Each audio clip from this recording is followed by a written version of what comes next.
After 20 plus years in corporate America, I've seen a lot of different friction points. I'm here to provide resources to help leaders navigate through. Have you ever made a mistake 10 years later? They still holding it over your head? Or maybe 3 years ago, someone on your team made a massive mistake that cost you some face. And they apologized, fixed it, and has even been a top performer ever since. But you can't let it go. You still haven't forgiven them. And in your head, there's still a liability. That's what we're gonna talk about today. Welcome to the lab. Today, we dissect mistakes past. Brand assassination from within. Holding a grudge means you refuse to update your mental model of an employee's growth. You end up damaging them because you cap their potential. You're penalizing them for who they were, and one moment in time, you're trying to define them as a person. And you're totally ignoring who they've become and what they do for you today. How do you create a balance of that reality of their mistake that actually hurt your credibility, credibility, with the need to lead them well? How do you separate those? This is a tough one because your credibility, your image, your reputation is all you have in corporate America. That's what you feel. So when somebody else's mistake cost you some, it burns. It burns and it cuts deep. And it's really hard to let that go. But grace is acknowledging the sting of that old failure. It's saying, yes, that hurt really bad. It hurts your credibility. And your ego remembers it. That's okay.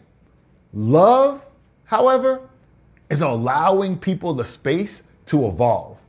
Imagine in life, you were defined by your worst decision.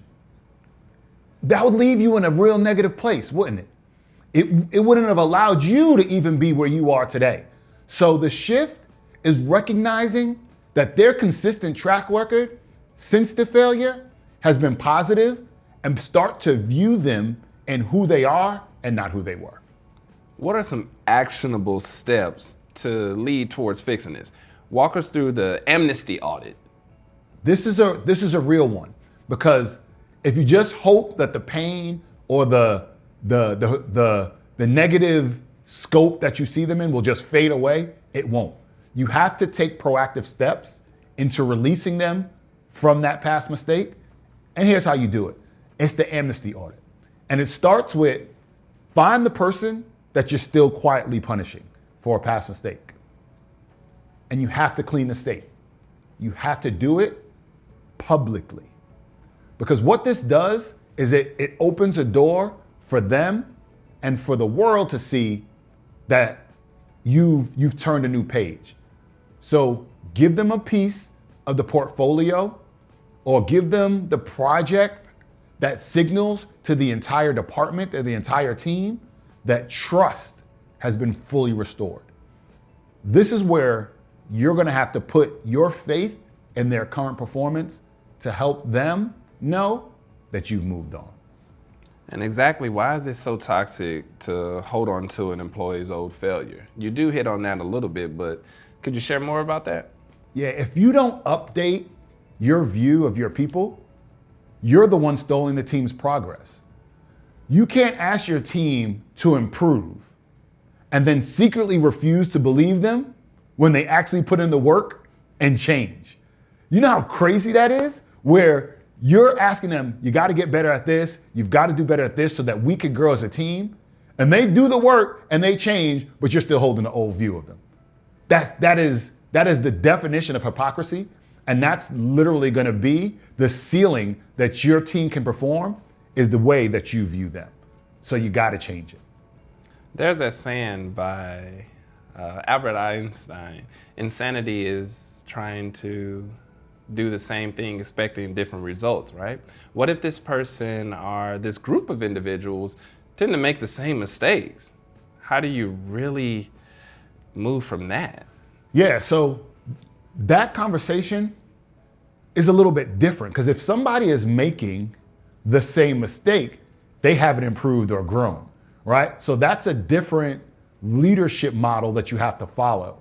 You have to be able to identify, has this person outgrown and is consistently improving going forward? Or is this an ongoing problem that you potentially need to manage? And being able to differentiate those two is really important when it comes to leadership, and to be able to take these steps to letting go. So if you demand growth from your people, you must have the grace to recognize it when it happens. So when the people change, you've got to be able to acknowledge that. When they haven't, you've got to be able to identify that and take the necessary steps going forward. So all I can really say, in the words of Frozen, let it go. You gotta let it go if the person has put in the work to make the change. That's our time for today. I appreciate y'all tuning in. If y'all have questions, comments that you feel are valuable towards this topic, I'd love to see it in the comments.